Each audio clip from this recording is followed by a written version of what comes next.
Fala galera do sétimo ano, tudo bem? Por aqui tudo bem, continuamos em casa. Então, hoje a gente vai começar a aula corrigindo as atividades complementares que eu deixei na aula passada, sobre aquele texto que falava sobre a existência de raças humanas. E aí eu falei para vocês que na verdade não existe uma raça humana, né? Somos todos iguais e quem tem raça, outros animais têm raças, cachorros, gatos, enfim, né? E que pelo próprio conceito de não existir raça, né, o racismo não se sustenta, tá? Que dirá, né, pela questão humana, né, em relação a isso aí.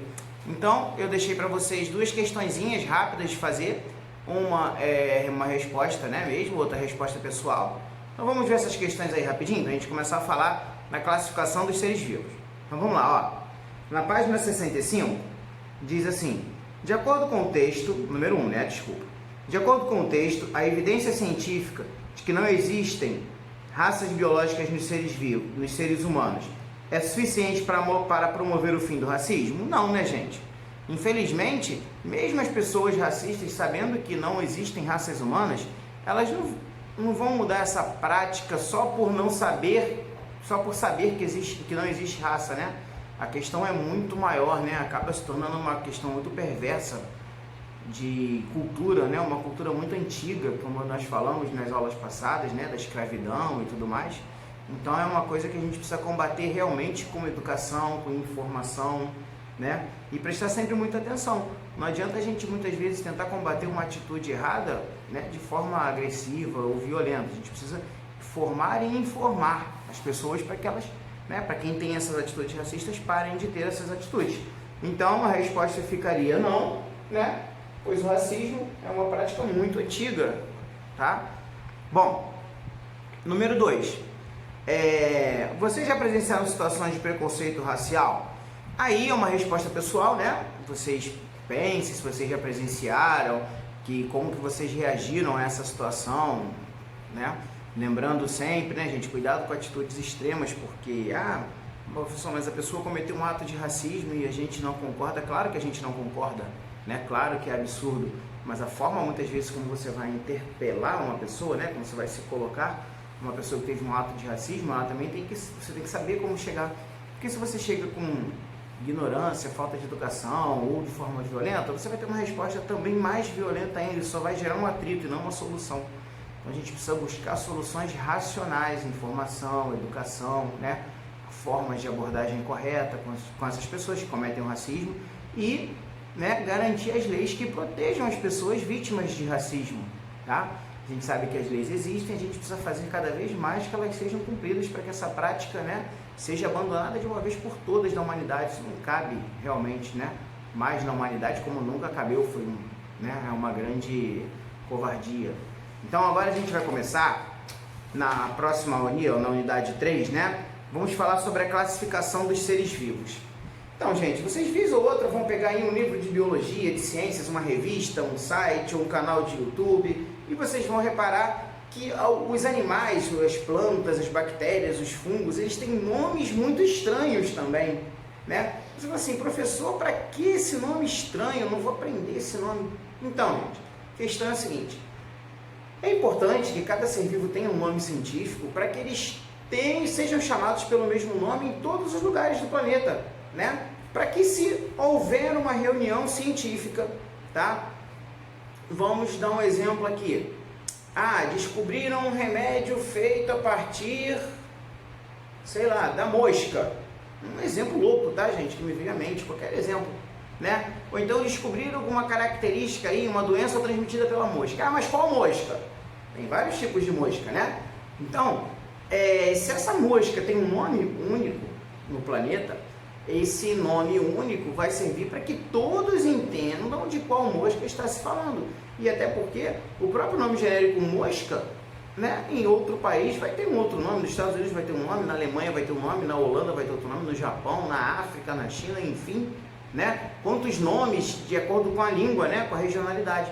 O nome científico não. Por exemplo, essa mosquinha da fruta, que a gente chama mosca de fruta, que aparece muito na nossa casa, o nome científico dela é Drosophila melanogaster. Isso mesmo, Drosophila melanogaster. Não importa se você está no Brasil, no Japão, na Austrália, na Holanda, na China, né? O nome dela é Drosophila melanogaster. Então, se você foi a um encontro científico e lá falou-se sobre a Drosophila melanogaster, todo mundo sabe qual é o animal, tá? Mas se você chega lá e fala mosca, como é que alguém que mora no Japão vai te entender, né? Então, essa é a importância. E mesmo dentro de um país, alguns vegetais ou animais ou alguns seres vivos têm vários nomes. Vou dar um exemplo para vocês. Imagine que você acordou gripado. Gripado tá estranho, né? Falar em gripe, mas vamos lá. Imagine que você acordou gripado e aí o seu vizinho falou assim: ah, você precisa fazer um suco de bergamotas para ficar curado da gripe. Aí você começou a procurar, onde é que eu vou achar, o que é bergamota, onde é que eu vou comprar bergamota? Foi ao mercado, foi à feira livre, nessa época não pode ir, né? Mas tudo bem. E aí você não encontrou bergamota em lugar nenhum. E aí foi à internet pesquisar, mas o que é bergamota? E você descobre que bergamota é tangerina, e você tem um pé de tangerina no seu quintal mesmo, né? Por que isso aconteceu? Porque na linguagem coloquial, no dia a dia, nós usamos o nome popular dos seres vivos. Então, por exemplo, a tangerina no sul do Brasil é chamada de bergamota, como eu falei agora para vocês. No Nordeste ela é chamada de mexerica.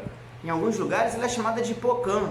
Aqui no Rio de Janeiro ela é chamada de tangerina, mas quando a gente tem influência, né, de migrações, de pessoas de outra região que acabam vindo para Rio de Janeiro e São Paulo, acaba tendo vários nomes. Tem gente que chama de mexerica, tem gente que chama de pocã, tem gente que chama de tangerina, enfim, né? Aqui no Rio de Janeiro a gente tem uma diversidade bem grande.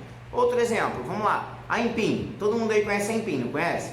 Vocês sabem que a aipim é a mesma coisa que mandioca, que é a mesma coisa que macaxeira? Pois é, né? É um nome dado ao vegetal, um nome regional, popular. Por isso, para evitar essas confusões, é que tem um nome científico, tá? Então, não importa qual seja o país, qual seja a língua que se fala, qual seja a origem regional, o nome científico ele é universal, ele universaliza os seres vivos. E aí, sendo assim, um cientista brasileiro que descobriu um medicamento a partir de uma determinada planta vai explicar para a comunidade científica internacional em outros países que planta é essa, como que é, ele vai lá, fala o nome científico e todo mundo se entende. Legal? E também, gente, é importante classificar os seres vivos, além de universalizar o nome, né, é organizar os seres vivos, para que a gente possa entender qual é o grau de parentesco entre eles, como que um ser vivo descende de outro, né? Por que que esse ser é descendente desse? Então, na classificação a gente vai arrumando isso. Imaginem lá o seu armário de roupa. Ih, professor, agora deu ruim, minha mãe vai brigar comigo. Pois é, né? Imagina aqueles armários bagunçados e a mãe o tempo inteiro reclamando. Vai arrumar o armário, menino, menina, né? Então, assim, o armário de roupa, tô brincando, né, gente? Sei que vocês são muito organizados. Bem, o armário de roupa, né? Ele não precisa também estar classificado ou organizado? Você vai ter uma gaveta onde você vai colocar calças, uma gaveta onde você vai colocar camisas, uma gaveta onde você vai colocar agasalhos ou, né, cabideiros, onde você vai botar blusas, calças, bermudas, enfim, tá? Então, ali dentro dessas gavetas, você pode organizar por tipo de roupa, como eu falei, você pode organizar além do tipo por cor de roupa, por tipo de roupas, e aí fica tudo organizadinho. Quando você quer encontrar, por exemplo, uma blusa azul do Ijope, né? Você vai lá, eu sei que está na terceira gaveta, porque é na terceira gaveta que eu boto as blusas, né? E eu sei que as blusas azuis estão do lado esquerdo, então tá tudo organizadinho, não aquilo tudo revirado, onde você vai levar dias para achar uma roupa, às vezes acha até que perdeu, tá bom, gente? Então, para isso que serve a classificação dos seres vivos, tá? Agora, a gente já está falando lá na página 72, depois dessa breve introdução que eu falei para vocês, tá bom? E assim, então essa ideia de classificar os seres vivos, ela não vem de hoje, ela não é de agora, na verdade ela vem de antes de Cristo, tá? Lá pelo ano 400 antes de Cristo, né, já se falava em classificar seres vivos. Por quê? Porque já era uma confusão. As pessoas nessa época, há 2.420 anos atrás, ou até um pouco mais, as pessoas já tinham, né, já viajavam de um país para o outro, seja em cima de camelo, de cavalo, caminhando meses às vezes, mas fato é que já haviam migrações de pessoas. E pessoas que moravam, por exemplo, na Palestina, que iam para o Egito, de Israel para outro lugar, essas pessoas já tinham muitas dificuldades em entender os seres vivos, porque existiam línguas diferentes, né? Só que ninguém conseguiu ter a ideia de como classificar os seres vivos. Bom, um dos que tentou primeiro foi Aristóteles, né? E Aristóteles a gente escuta sempre falar nele, na filosofia, na matemática, na biologia, que é o nosso caso aqui. Aristóteles foi um grande pensador, um grande cientista. Ah, professor, mas ele era muito mais inteligente que a gente? Não, tá? A questão é que o conhecimento humano era muito mais reduzido em 400 a.C., 350 a.C., do que é hoje. Então, hoje, por exemplo, você tem um médico e ele não basta ser só médico, ele tem que se especializar em alguma área do corpo humano. Por exemplo, um ortopedista, né? A pessoa é médico, aí dentro da medicina se especializou em ortopedia, que é a parte dos ossos. Dentro da ortopedia, existem médicos especialistas em joelho, ombro, cotovelo, coluna, já tem várias especialidades. Por quê? Porque o conhecimento humano vai crescendo tanto ao longo dos tempos que uma pessoa não dá mais conta dessa área toda de conhecimento, tá? Então cada vez vai ficando mais específico. Então não quer dizer que Aristóteles, esses pensadores, esses homens do passado fossem mais inteligentes. O conhecimento humano era menor. Então ele na verdade abrangia mais áreas porque eram áreas pequenas, tá? Então Aristóteles ele era filósofo, ele era matemático, ele era barbeiro também, ele fazia barba, cortava cabelo das pessoas, né? E era biólogo, enfim, várias profissões numa pessoa só, mas porque o conhecimento era realmente pequeno, tá, gente? Então, vamos lá. Então, Aristóteles, ele foi a primeira pessoa a pensar em alguma forma de classificar os seres vivos, e o que ele fez? Dividiu assim: quem se locomove, animal; quem não se locomove, planta. E aí, professor, mas isso bastou? Estava certo? Não, gente. Nós temos animais que não se movem. Por exemplo, uma ostra, um mexilhão, um coral, né? São animais que não têm mobilidade, mas são animais, não são vegetais. Para Aristóteles, eles não eram animais, tá? E dentro dos animais, o que Aristóteles fez? Dividiu animais em animais de sangue quente e animais de sangue frio. Animais de sangue frio são aqueles que não são capazes de regular a própria temperatura do corpo, tá? Eles são chamados de ectotérmicos. Ectotérmicos. Ou seja, ecto vem de fora, né? E térmico de temperatura. São animais que têm a temperatura do corpo regulada pelo ambiente. Exemplo, peixes, anfíbios, répteis, os invertebrados todos. Então assim, por exemplo, vamos imaginar a vida de um sapo. Se o sapo está aqui em Araruama hoje, a temperatura ambiente está em torno de 22, 23 graus, o sangue dele está 22, 23 graus. Mas se esse sapo é levado, ou o clima muda e esquenta, vai a 30 graus a temperatura, o sangue dele vai para 30 graus. Se a temperatura cair para 10, o sangue dele vai para 10 graus. Por isso que é ectotérmico. A temperatura dele sempre é igual ao ambiente. Eles não têm um mecanismo interno de regulação de temperatura. Aristóteles separa os animais em ectotérmicos, então, né, os de sangue frio, e endotérmicos. São de sangue quente. Endo vem de dentro, interno. São endotérmicos, aves e mamíferos. E estes, que é o nosso caso, conseguem regular a temperatura. Nós, por exemplo, temos a temperatura entre 36 e 37 graus, um cachorro em torno de 38 graus. Cada um tem uma temperatura específica, vamos dizer assim, de funcionamento. Mas sempre estão com essa temperatura regulada, são endotérmicos. Professor, então foi Aristóteles que falou pela primeira vez os termos ectotérmicos e endotérmicos? Não. Aristóteles falou sangue quente e sangue frio, tá? Esse endotérmico e ectotérmico já são termos da biologia moderna, não tem nada a ver com ele lá não, tá? Então ele foi lá e separou animal e vegetal, animal sangue quente, sangue frio e parou por aí. E uma coisa que Aristóteles errou bastante foi ele querer dar nome em todo mundo, né? Todos os seres vivos. Então ele olhava para um animal e falava, esse aqui é desse nome aqui. Só que filósofo, né? Ele era grego. Então ele dava os nomes em grego e o mundo que se virasse para entender o que Aristóteles estava falando. Então, claro, esse sistema de classificação não foi bem à frente, né? Ficou assim, meio abandonada essa ideia de classificar e ficou-se uma confusão toda no planeta, né? Até que, vocês podem acompanhar aí lá na página 73, no século XVIII, né? Mais ou menos nos anos de 1700, surgiu um cientista, né? Um cientista chamado Linneu, tá? Você não sabe nem eu quem é Linneu. Agora nós vamos saber quem é Linneu. Então, o Carlos Linneu, ele foi o primeiro cientista a realmente fazer um sistema válido para a classificação de seres vivos, onde ele se preocupou com vários detalhes. Mas antes da gente falar sobre isso, vamos entender um pouquinho quem foi Linneu? Pois é, então, o Linneu era filho de fazendeiros, né? E ele foi criado dentro de uma fazenda e ele era muito organizado. Na fazenda lá dos pais dele, ele já gostava de separar assim, plantas que dão flores, por cor de flores ele plantava em determinados canteiros, outras cores em outros lugares, então ele já separava por semelhança dos seres vivos. Isso era uma coisa natural, já veio com ele, assim, vamos dizer, ele já tinha essa organização. E aí ele foi, né, cresceu ali e tal, naquele ambiente de fazenda e tal, então sempre muito contato com a natureza. Foi estudar a faculdade, né, foi fazer a faculdade de Ciências Naturais, que hoje a gente chama de Biologia. E aí ele começou, dentro da faculdade, né, a ter um contato maior com uma diversidade grande de seres vivos e começou a montar mentalmente um esquema de classificação para os seres vivos, tá?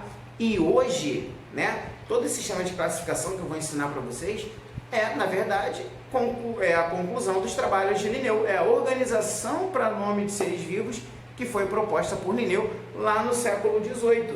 Mas se vocês pensarem bem, né, Linneu do século XVIII, olha quantos séculos se passaram, tá, para que chegassem ao entendimento, né, que Linneu teve sobre a classificação dos seres vivos. Então levaram-se 1.800 mais 2.100 anos, 2.000 anos, enfim, para que alguém pudesse, né, além de Aristóteles, aí agora sim organizar de forma correta os seres vivos, tá? Então vamos agora lá na página 76, vamos falar sobre a sistemática de Linneu, como é que Linneu fez essa classificação.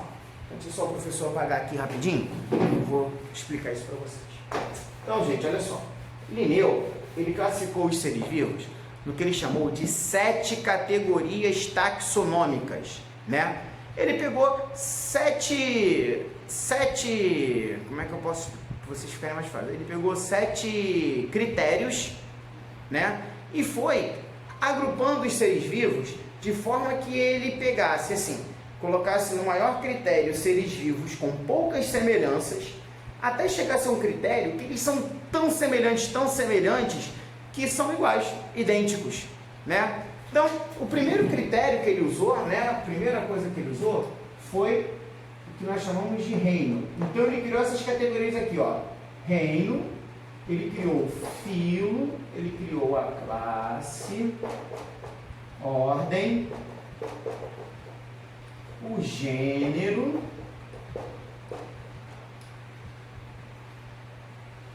e ele criou a espécie.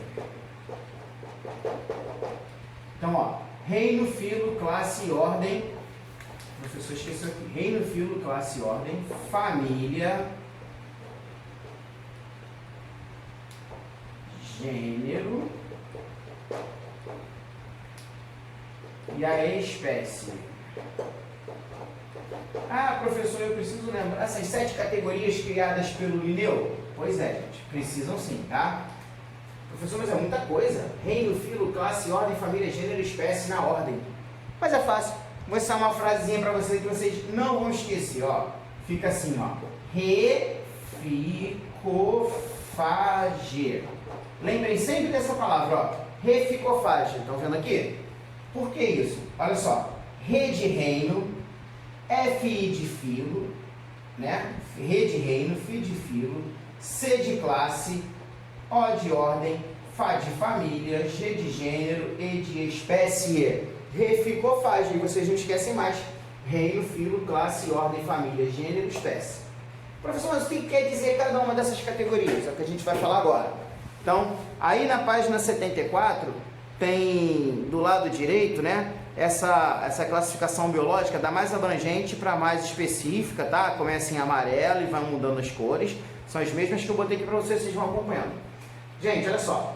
Reino é a mais abrangente das categorias, tá? Nós colocamos dentro de um mesmo reino seres vivos que têm semelhanças de estrutura celular e de nutrição, principalmente, tá? Então, hoje, né, na natureza, nós classificamos os seres vivos em 5 reinos. Vocês já estudaram isso lá com a tia no ensino fundamental. 5 reinos, ó. Que reinos são esses? Reino Monera, reino Fungi, reino Protista, reino Plantae, ou Plantae, né? E reino Animal.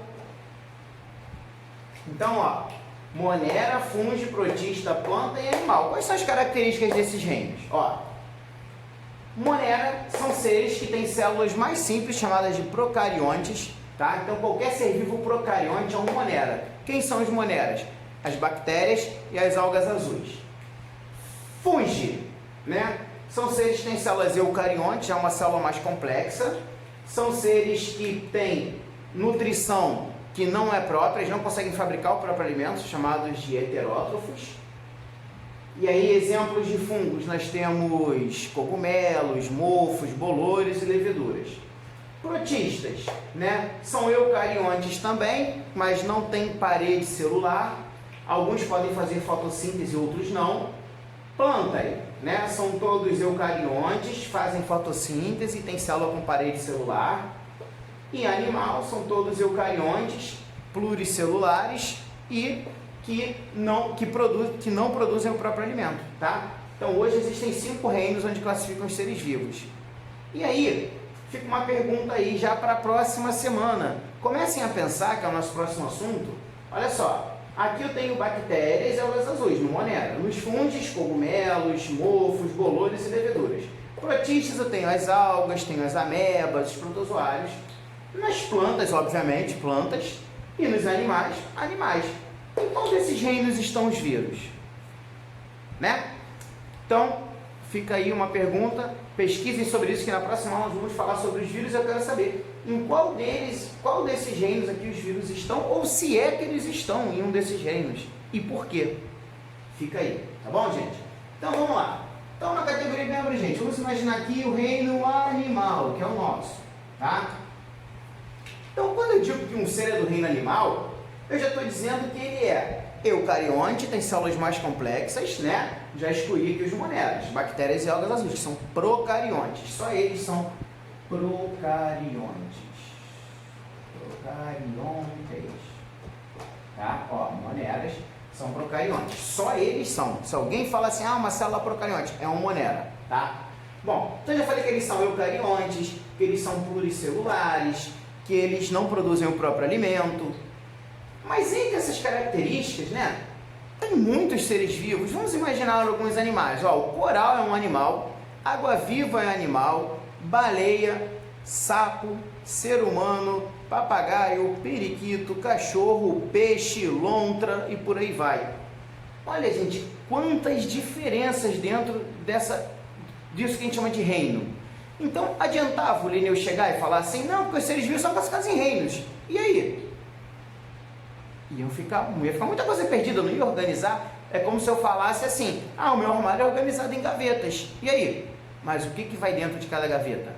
E aí ele teve que criar uma outra categoria, que é o filo. O filo é mais abrangente do que o reino.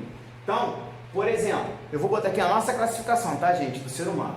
O nosso filo se chama cordata, se escreve chordata, né? Cordatas são animais vertebrados, tá? Tem coluna vertebral, tem notocorda, que a gente vai estudar mais à frente, mas é uma estrutura que dá origem ao sistema nervoso mais complexo, a coluna vertebral, tá? Então, quando eu falo que um animal é cordata, eu estou dizendo que ele é vertebrado, né? Então eu já estou separando os vertebrados e invertebrados. Quem são invertebrados? Poríferos, que são as esponjas, quinidários, que são águas-vivas, nematóides, que são vermes, plateumintos, que são vermes, moluscos, que são animais de corpo mole, insetos, equinodermos, né? Eu estou separando todos esses são invertebrados, já não entram aqui. Dentro dos cordatos, nós temos 5 grupos de vertebrados, gente, presta atenção, ó. Peixes, anfíbios, répteis, aves e mamíferos. Todos esses 5 grupos são cordatos, têm coluna vertebral. Agora vamos imaginar o seguinte, então, dentro desses 5 grupos, ó, imagine aí para mim uma sardinha, uma perereca, um jacaré, uma galinha e um cachorro. Imaginaram? São muito diferentes. Então dizer que um animal é do reino animal e ele é cordata, separou um pouco já, né? Mas eu consigo organizar especificamente aquele ser vivo, achar ele lá na minha gaveta? Não. Então o Linneu teve que criar uma outra categoria, que é a chamada classe. Então, dentro do filo cordata, existem várias classes. A nossa classe, né, se chama mamália. Agora já deu mais uma separada. Reparem bem comigo, ó. Classe dos peixes, ficou para lá, que é a Piscis. Classe dos anfíbios, ficou para lá, que são sapos, pererecas, rãs, enfim, ficaram para lá, né? Classe dos répteis, jacaré, tartaruga, cobra, lagartixa, ficaram para lá. Classe das aves, passarinho, galinha, urubu, gavião, enfim, ficaram para lá. Então aqui nós estamos falando em um ser animal com coluna vertebral e que é mamífero. Vamos imaginar agora os mamíferos. Quanta diferença não tem, gente, nos mamíferos? Nós temos, por exemplo, ser humano, baleia, golfinho, ornitorrinco. Olha que nome bonito, né? Se vocês tiverem um filho, que beleza. Uma criança de ornitorrinco, ela vai ficar feliz da vida. Quem é o ornitorrinco? É um animal lá da Austrália, né? Que ele é uma mistura de mamífero com réptil, tá?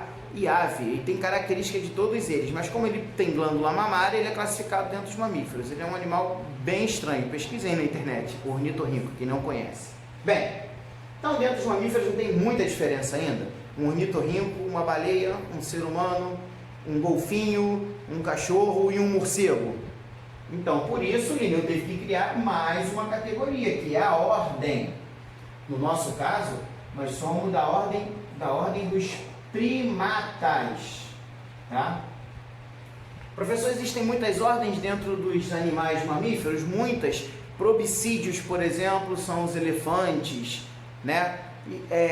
Enfim, e outras ordens que vão fazer diferenças. Vamos pensar aí, né? Quem são primatas? Então, primatas somos nós e os macacos, tá? Então, já separamos mais um pouco. Então, quando a gente fala em animal, cordato, né, vertebrado, mamífero e primata, nós estamos falando em humanos e macacos. Nós já excluímos, por exemplo, cachorros, que tem a ordem deles.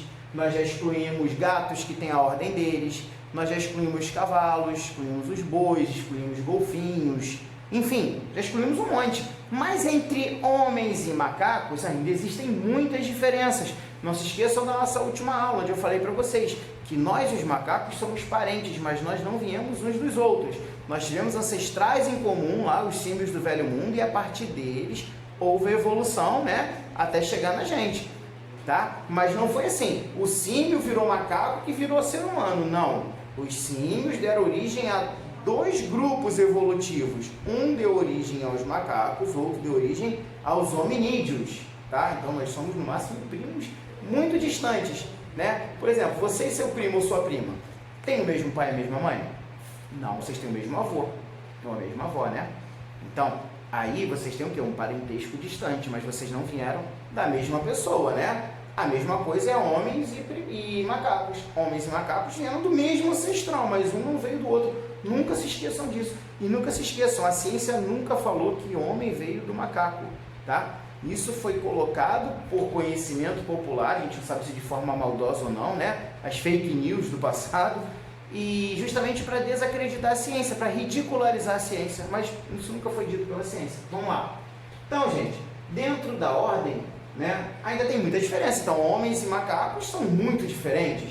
Então, Linneu criou também o quê? Mais uma categoria para abranger mais, tá? Chamada família. Por exemplo, nós somos da família Hominidae. Beleza? Então, temos nós, já tivemos homem de Neandertal, Australopithecus, tudo isso, né? Hominídeos, ainda com muitas diferenças. Por exemplo, o homem de Neandertal ele era menor do que o Homo sapiens, que somos nós. O homem de Neandertal tinha um cérebro bem menor que o nosso, metade do nosso cérebro. O homem de Neandertal tinha o apêndice funcional, que digeria celulose, daí ele obtinha energia. Nós não temos esse apêndice funcional. Então, tinham muitas diferenças entre Homo sapiens e o homem de Neandertal.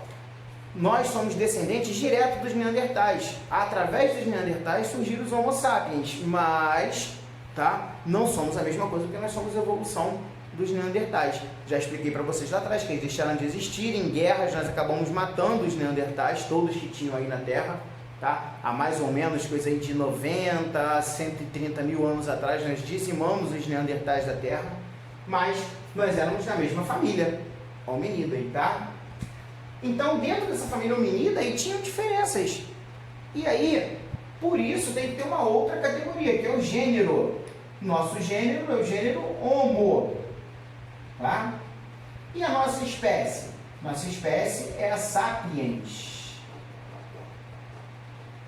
Então, essa aqui é a classificação nossa. Ó, nós somos do reino animal, filo Chordata, classe Mamália, ordem Primatas, família Hominidae, gênero Homo, espécie Sapiens. Homo neanderthalis, né? Australopithecus, já vem de outras categorias. Então, gente, essas são as classificações de Linneu. A classificação mais própria de um ser vivo é a espécie. Nós só podemos dizer que um ser vivo pertence a determinada espécie quando ele é capaz de reproduzir, deixar filhotes, e esses filhotes podem ter outros filhotes. A gente chama isso de prole fértil. Então, por exemplo, eu posso cruzar 2 cachorros, eles vão ter filhotes, esses filhotes vão crescer e vão poder ter filhotes. Então pode ser que os cachorros são da mesma espécie, né? Raça é outra história, tá? Lembrando que o ser humano nem raça tem. Então nós somos mais iguais, nós somos tudo a mesma coisa. Cachorro ainda tem raça, que viria aqui depois, é uma classificação mais nova. Mas enfim, então gente, para dizer que um ser vivo é de uma determinada espécie, ele tem que ser capaz de cruzar com outro igual, ter filhote, esse filhote ser fértil. Nunca se esqueçam disso. Um exemplo aqui, às vezes aparece aí na televisão falando para vocês assim, o gato e o cachorro cruzaram e aí o gato, fêmea, teve um montão de filhote com cara de cachorro. Mentira, mentira, não pode. Gato e cachorro são animais de espécies diferentes e aí não cruzam e não têm filhotes, tá? Então, biologicamente isso não é possível de acontecer, isso é fake, é coisa de internet, é montagem e tudo mais. O que pode acontecer, existem algumas exceções, tá? Eu vou falar agora para vocês aí. Existem algumas exceções no reino animal de seres vivos, de espécies diferentes que podem cruzar e ter filhotes, mas esses filhotes não são férteis. Quando que isso acontece? Quando esses seres são do mesmo gênero, mas são de espécies diferentes, tá? Vamos lá. Alguns exemplos. O cachorro, esse que a gente tem em casa, o nome científico dele é Canis familiaris, olha só. Gênero Canis, espécies familiares. O lobo selvagem, ele é do gênero Canis, da espécie Lupus. Então estão vendo, ó, mesmo gênero, espécie diferente. O cachorro selvagem, o lobo selvagem e o cachorro doméstico, eles podem cruzar e ter filhotes. Mas esses filhotinhos de cachorro com lobo não podem ter filhotes, são estéreis. Então isso a gente pode dizer que o cachorro e o lobo são animais de espécies diferentes. Falei para vocês que são 3 casos. Segundo caso, leão com tigre. Se eu cruzo um leão com um tigre, obviamente, né, gente, sempre macho e fêmea. Se eu cruzo um leão com um tigre, nasce um animal que a gente chama de ligre. Pesquisem aí também no Google aí. Ligre é um animal lindo, enorme, né? Ele é um animal estéril. Se uma pessoa cria um ligre, que nem deveria criar, se uma pessoa criar um ligre e ela quer ter outro ligre, não adianta ela cruzar um ligre macho com um ligre fêmea, não. Ela tem que cruzar de novo um leão com um tigre para nascer outro ligre. Aqueles ligres nunca vão ter filhotes, porque são de espécies diferentes, são só do mesmo gênero. E aí o que eu tenho? Eu tenho um ser vivo estéril, ele não tem prole fértil, então não é da mesma espécie. Então 2 casos, cachorro com lobo, leão com tigre. Terceiro caso é o caso, né, dos burrinhos ou das mulas, tadinhos. O que acontece com eles? Eles são animais estéreis, são chamados híbridos também, né? Esses casos são chamados de híbridos, esses 3 casos. Então, você tem que cruzar, tá, um cavalo com um jegue para você poder nascer o burro ou a mula.